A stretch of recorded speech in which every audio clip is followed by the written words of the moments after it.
بسم اللہ الرحمن الرحیم۔ تطہیر اخلاق کے حوالے سے ہم ریاض الصالحین کا مطالعہ کر رہے ہیں۔ آج جو حدیث زیر مطالعہ ہے اس کے الفاظ یہ ہیں: وَعَنْ ذِرِّ بْنِ حُبَیش قَالَ أَتَيْتُ صَفْوَانَ بْنَ عَسَّالَ رضی اللہ عنہ أَسْأَلُهُ هَلْ سَمِعْتَهُ يَذْكُرُ فِي الْهَوَىٰ شَيْئًا۔ اس حدیث کا ایک کچھ حصہ جو ہے نا وہ بیچ میں سے حذف کیا گیا ہے، تو اس کے جو ہم نے الفاظ پڑھے ہیں اس کا ترجمہ یہ ہے: ذر ابن حبیش جو ہیں وہ کہتے ہیں کہ میں سفیان ابن عسال کے پاس آیا۔ یہ صحابی ہیں، سفیان ابن عسال یہ صحابی ہیں، تو ان سے میں نے پوچھا حل سمیتہ یذکر فی الہوا شیئن، کیا تو نے سنا ہے انہیں کہتے ہوئے محبت کے بارے میں کوئی چیز، کوئی بات محبت کے بارے میں کہتے ہوئے سنا ہے؟ انہیں سے مراد ہے نبی صلی اللہ علیہ وسلم۔ جو اس میں حذف ہے نا تو وہاں پہ نبی صلی اللہ علیہ وسلم سے باتیں ہو رہی ہیں، تو لمبی چوڑی گفتگو ہے، تو اس میں یہ سوال بھی کیا گیا کہ کیا محبت کے بارے میں نبی صلی اللہ علیہ وسلم سے کچھ سنا ہے؟ قال نعم، انہوں نے کہا ہاں۔ کنا مع رسول اللہ صلی اللہ علیہ وسلم فی سفر، ہم ایک سفر میں نبی صلی اللہ علیہ وسلم کے ساتھ تھے۔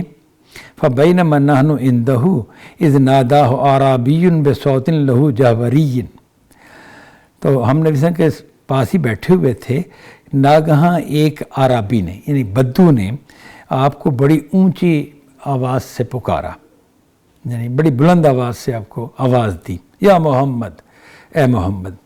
فاجابہ رسول اللہ صلی اللہ علیہ وسلم نحو من صوتہ، تو نبی صلی اللہ علیہ وسلم نے بھی اسی لہجے میں، اسی انداز میں، یعنی اونچے انداز سے اس کو جواب دیا، ہاں میں یہاں ہوں۔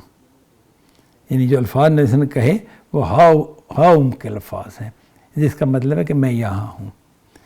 فقلت لہ، تو میں نے ان سے کہا ویحک اغضض من صوتک فإنک عند النبی صلی اللہ علیہ وسلم، تو میں نے کہا کہ اس بعض آت اس سے تجھ پر افسوس ہے کہ بلند آواز میں بات نہ کر، تو نبی صلی اللہ علیہ وسلم کی جناب میں ہے۔ وقد نہیت عن ھذا، تمہیں بلند آواز میں بات کرنے سے روکا گیا ہے، یہ قرآن میں جیسے منع کیا گیا نا۔ فقال واللہ لا اغضض، تو اس نے کہا باخدا میں تو آواز نیچی نہیں کروں گا، آواز پست نہیں کروں گا۔ قال الاعرابی المرء یحب القوم ولما یلحق بہم، پھر اس اعرابی نے نبی صلی اللہ علیہ وسلم سے پوچھا کہ آدمی کچھ لوگوں سے محبت کرتا ہے اور ابھی وہ ان سے ملا نہیں ہے، تو یعنی گویا اس کا سوال یہ تھا کہ نبی بندہ جن لوگوں سے محبت کرتا ہے ابھی ان کے اندر وہ شامل نہیں ہو سکا اس طرح جیسے وہ ہونا چاہتا ہے، تو اس کا معاملہ قیامت کے دن کیا ہوگا؟ پوری بات یوں ہے، کیونکہ آگے جواب جو ہے نا اس سے یہ واضح ہو رہا ہے۔ قال النبی صلی اللہ علیہ وسلم المرء مع من احب یوم القیامہ، نبی صلی اللہ علیہ وسلم کا جواب یہ تھا کہ آدمی جن لوگوں سے محبت کرتا تھا قیامت کے دن ان کے ساتھ ہوگا۔ تو اس سے ہمیں یہ پتہ چلا کہ سوال میں یہی تھا کہ قیامت کے دن وہ شخص کہاں ہوگا کہ جو ان لوگوں سے نہیں ملا جن سے وہ محبت کرتا تھا۔ فما زال یحدثنا حتی ذکر بابا من المغرب مسیرۃ ارضہ او یسیر الراکب فی ارضہ 40 او 70 عاما، اس طرح گفتگو چلتی رہی یہاں تک کہ مغرب میں ایک دروازے کا ذکر ہوا، یعنی مغرب کے رخ پر ایک دروازے کا ذکر ہوا جس کی چوڑائی جو ہے وہ اتنی زیادہ ہے کہ ایک سوار جو ہے وہ 40 سال یا 70 سال کے الفاظ ہیں اس میں چلتا رہے تو اس کے ایک کنارے سے، اس دروازے کے ایک کنارے سے دوسرے کنارے تک پہنچے گا، یعنی فاصلہ اس کا اتنا ہے۔ قال سفیان کہتے ہیں احد الروات، یعنی سفیان جو ان راویوں میں سے ایک راوی ہیں وہ کہتے ہیں کہ قبل الشام، یہ دروازہ جو ہے یہ شام کی طرف ہے، ملک شام کی طرف ہے۔ خلقہ اللہ تعالی یوم خلق السماوات والارض، یہ دروازہ اللہ نے اسی دن بنایا تھا جس دن اس نے آسمان اور زمین کو تخلیق کیا تھا۔ مفتوحا للتوبہ، یہ دروازہ توبہ کے لیے کھلا ہے۔ لا یغلق حتی تطلع الشمس منہ، اور یہ دروازہ بند نہیں ہوگا جب تک کہ اس دروازے میں سے سورج نہیں نکلے گا. یعنی یہ مغرب کی طرف دروازہ ہے اور سورج پھر مغرب کی طرف سے نکلے گا، اس کے اندر سے نکلتا ہوا دکھائی دے گا. دکھائی دے گا کہ تو نہیں کہنا چاہیے کیونکہ دروازہ تو نہیں نظر آ رہا، بس سورج جو ہے نا اس کے اندر سے نکلے گا، یہ مفہوم اس کا ہوگا. اب یہ جو حدیث ہے اس میں دو پہلو بیان کیے گئے ہیں. ایک پہلو تو یہ ہے کہ محبت کے حوالے سے سوال کیا کہ نبی صلی اللہ علیہ وسلم سے محبت کے حوالے سے آپ نے کچھ بات سنی ہے کہ محبت جو ہے اس کے نتائج کیا نکلتے ہیں، یعنی کہ وہ کیا چیز ہے اور اس کے اثرات کیا ہوتے ہیں. ایک اور پہلو جس میں بیان کیا ہے کہ عرابی آتے ہیں اور وہ بلند آواز سے پکارتے ہیں. عرابی بدوؤں کو کہتے ہیں نا، تو ایک دیہاتی یعنی کہ عرب کا دیہاتی ایک آدمی آیا، اس نے نبی صلی اللہ علیہ وسلم کو بلند آواز سے پکارا. بلند آواز سے پکارا تو صحابہ نے آپ سے کہا کہ بھئی آواز پست کرو، اور خدا کا حکم یہ ہے کہ نبی کی جناب میں آواز اپنی نیچی رکھو. لیکن اس نے کہا میں نیچی نہیں رکھنی. تو اس کا کیا مطلب ہوا کہ نیچے اس نے سیدھا انکار کر دیا، اور نبی صلی اللہ علیہ وسلم نے اس کی بات کا جواب بھی دیا. یعنی کہ نبی صلی اللہ علیہ وسلم بھی اس کو جب پکارا تو اسی طرح بلند آواز سے پکارا، جو اس کا لہجہ تھا اسی لہجے کو آپ نے بھی اپنایا، یا اسی انداز کو آپ نے بھی اپنایا. تو اس کا کیا پہلو ہے. پھر آگے جو بیان کیا کہ بندہ جو ہے وہ جن لوگوں سے محبت کرتا ہے ان سے ملا نہیں. تو یہ جو اس سے یہ ہے کہ نہ ملنے کا کیا مطلب ہے کہ بندہ جن سے محبت کرتا ہے ان میں شامل نہیں ہوا.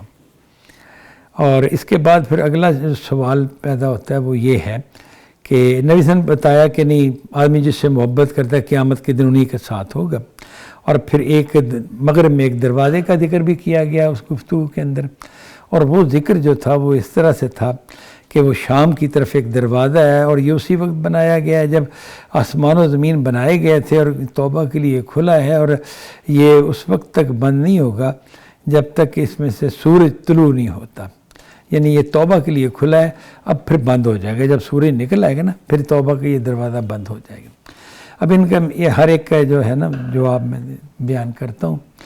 وہ اس طرح سے ہے جی. پہلی بات یہ ہے کہ جو بدو لوگ ہوتے ہیں، عموماً دیہاتی لوگ جو ہیں، ان کا زیادہ واسطہ فطرت سے پڑتا ہے.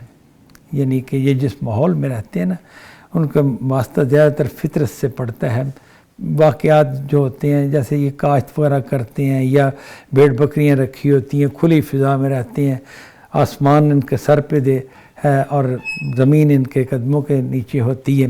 تو ان کا زیادہ دیکھنا چیزوں کو پیش جو آتی ہیں وہ سورج کی روشنی ہوگی، سردی ہوگی، گرمی ہوگی، آسمان ہے، جو ستارے ہیں، چاند ہے، یہ چیزیں ان کے مطالعے میں عام رہیں گی. کیونکہ وہ ماحول نہیں ہوتا جو شہروں کا ہے. شہروں کا ماحول میں جو ہوتا ہے وہاں آدمی کو یعنی انسان کو انسان سے واسطہ پڑتا ہے.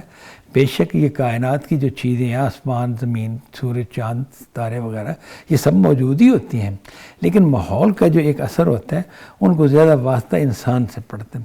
تو اس سے ایک انداز میں فرق پڑ جاتا ہے. جو دیہاتی لوگ ہیں عموماً وہ سادہ اور سیدھے مزاج کے لوگ ہوتے ہیں، اور وہ اس میں تکلف میں نہیں پڑتے، جبکہ جو انسانوں سے واسطہ جن کو پڑتا ہے ان کے ہاں تکلفات پیدا ہوتے ہیں، احتیاطیں پیدا ہوتی ہیں.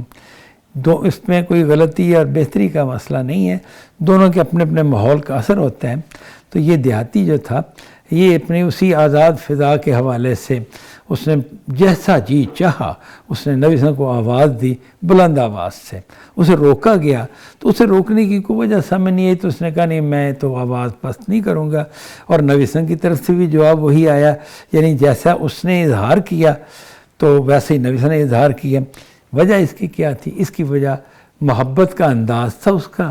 وہ محبت میں اس نے بلند آواز سے نبی صلی اللہ علیہ وسلم کو پکارا. نبی صلی اللہ علیہ وسلم لوگوں کے مابین بیٹھے ہوئے تھے تو اس نے بلند آواز سے پکارا، تو آپ نے بلند آواز سے جواب دیا.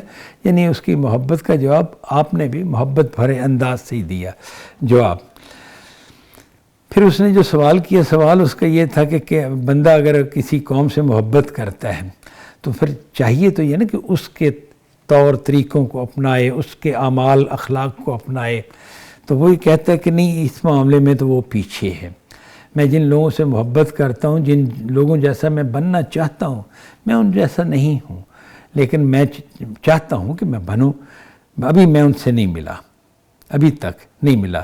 تو اب اگر میری وفات ہو جاتی ہے تو قیامت کے دن میرا کیا معاملہ ہوگا؟ تو نبی صلی اللہ علیہ وسلم نے جواب دیا کہ قیامت کے دن آدمی جن سے محبت کرتا ہوگا انہی کے ساتھ وہ اٹھے گا، انہی کے ساتھ اسے معاملہ سارا پیش آئے گا۔ تو یہ ظاہر ہے کہ یہ ایک بہت بڑی بات ہے کہ اگر کوئی آدمی جو ہے وہ نبی سے، اس کے صحابہ سے محبت کرتا ہے تو وہ اس محبت کی وجہ سے قیامت میں ان کی قربت پائے گا، اور حالانکہ اس کے اعمال جو ہیں وہ ضروری نہیں کہ اس درجے کے ہوں کہ وہ ان کے ساتھ اس کا حشر ہو، اگر اعمال کے پہلو سے دیکھا جائے، لیکن محبت جو تعلق ہے، ایک سچا تعلق، وہ بندے کو اس جگہ پر کھڑا کر دیتا ہے۔ یہ وہ خاص پہلو ہے جو محبت کے والے سے نبی صلی اللہ علیہ وسلم نے واضح کیے۔ اس کے بعد وہ جو مغرب میں موجود دروازے کا ذکر ہے کہ اللہ تعالیٰ نے جب زمین و آسمان کو تخلیق کیا تھا اس کے ساتھ ہی ایک دروازہ بنا دیا، اور وہ شام کی جانب میں ہے، یعنی ملک شام کی طرف ہے۔ یہ بھی کیا پہلو ہے؟ ظاہر ہے کہ صحابی بیان تو نہیں کر سکتا جب تک کہ نبی کی طرف سے نہ سنے، اور یہ کوئی ایسی چیز ہے متشابہات ہی میں سے ہے کہ شام کی طرف ہونے سے کیا مراد ہے۔ بہرحال بتایا گیا ہے کہ یہ دروازہ جو ہے اس کی مسافت یہ بہت بڑا دروازہ ہے، اور اس میں اگر ایک مسافر چلتا رہے تو وہ 40 سال چلتا چلتا جا کے اس کی مسافت کو طے کرے گا۔ 40 کا بھی ذکر آتا ہے اور 70 کا بھی، یعنی بہت مسافت ہے اس دروازے میں۔ یہ دروازہ جو اتنا کھلا دروازہ ہے یہ اصل میں توبہ کے لیے کھولا گیا ہے۔ تو اس سے پھر مراد یہ ہوئی کہ خدا کے ہاں توبہ کے لیے دروازہ بہت کھلا ہے۔ انسان توبہ کرے، آگے بڑھے تو خدا کی طرف سے پوری اس کے لیے قبولیت ہے کہ وہ توبہ کرے گا، خدا قبول کرے گا۔ اور یہ دروازہ بڑا وسیع ہے، خدا کا توبہ قبول کرنے والا دروازہ، اور یہ اس وقت تک بند نہیں ہوگا جب تک کہ سورج اس میں سے طلوع نہیں ہوتا۔ جب سورج اس میں سے طلوع ہوگا تو اس کے بعد یہ دروازہ بند ہو جائے گا، پھر یعنی کہ توبہ قبول نہیں ہونی۔ جیسے کہ اس سے پچھلی بعض حدیثوں میں بھی ہم نے دیکھا کہ یہ جو توبہ کا دروازہ ہے یہ اس وقت ہی بند ہونا ہے جب سورج مغرب سے طلوع ہوگا۔ مغرب سے طلوع ہونا سورج کا ایک بڑا واقعہ ہے۔ یہ واقعہ جب ہوگا تو یہ اس طرح کی نشانی ہے خدا کی کہ اس نشانی کا انکار پھر ممکن ہی نہیں ہوگا، یعنی کوئی بہانہ نہیں بنایا جا سکے گا کہ کوئی آدمی اس کو جادو کہہ سکے یا اس کو آنکھوں کا دھوکہ کہہ سکے۔ ظاہر ہے کہ جس طرح سے وہ سورج نے مغرب سے طلوع ہونا ہے اس کے بعد انکار کی کوئی گنجائش نہیں۔ تو اس کے بعد پھر یہ ہے کہ جو لوگ ایمان لائیں گے تو وہ عالم غیب کے ایمان کے مثل نہیں قرار دیے جائیں گے، یعنی ان کا ایمان قبول نہیں ہوگا، یا کوئی اگر توبہ کرے گا تو پھر توبہ قبول نہیں ہوگی اس واقعے کے بعد۔ وآخر دعوانا ان الحمد للہ رب العالمین۔